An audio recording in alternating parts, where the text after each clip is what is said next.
Today marks the 10-year anniversary of the Rhodes Must Fall student movement.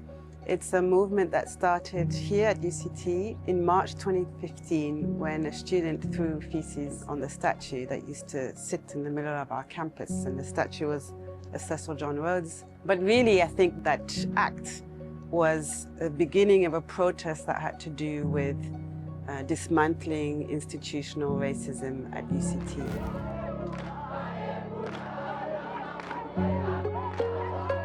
It is important that as a university, we own the legacy of Rhodes Must Fall. We take ownership of the fact that it is here where Rhodes Must Fall, the movement, was born. It's important because this is a movement whose work has reverberated throughout the world.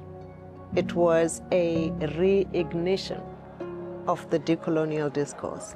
To have the movement go all the way to Oxford University tells you that this is a moment in history that was not only about the political project of the liberation of Black people, but also an intellectual project, which sets this movement apart from many student-led movements all over the world. So what is very important as well about today is that we have Fallists who are telling their own stories.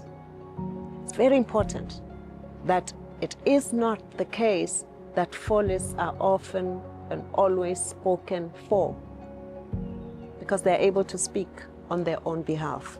I think most importantly to note that Rhodes Must Fall is not just any movement.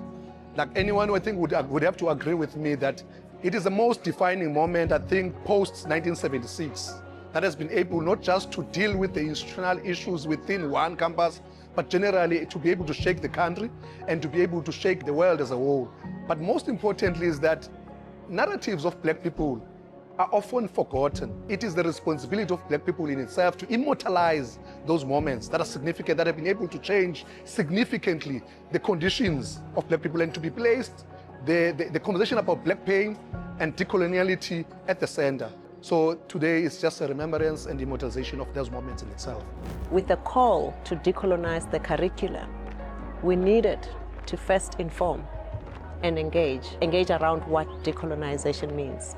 And it took dialogue, university-wide dialogue through the Curriculum Change Working Group, which led to the Curriculum Change Framework, which is an invitation for students, academics, and workers to engage with what it means to decolonize the academy and the curricula. It remains available and people draw from it, whether they acknowledge that they are doing so or otherwise.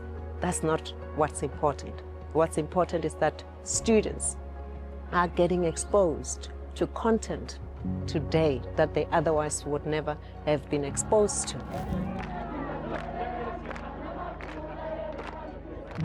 I think it was particularly cool to hear from, you know, the pioneers themselves, like the idea of this came from that and this is how we collaborated with these people. And today we're here.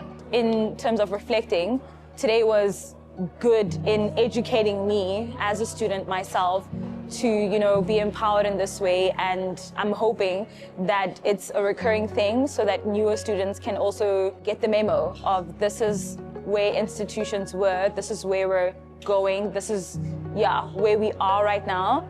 So I think a space like this was good for that. I don't think I would be dean if it wasn't for the Rhodes Must Fall protests at the time. So I was a lecturer in psychology. I was also the chair of the Black Academic Caucus. And so both my research interests, I'd been studying social psychology of racism.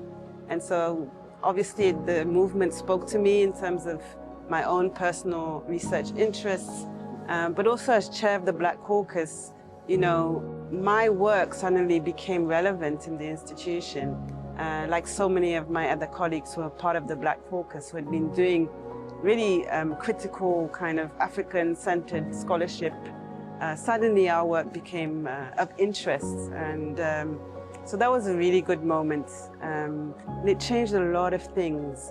You can see Black scholars suddenly being put in leadership positions across the institution, like chairing the Works of Arts Committee, chairing the Curriculum Change Working Group, and then I became chair of transformation in my faculty and eventually became dean.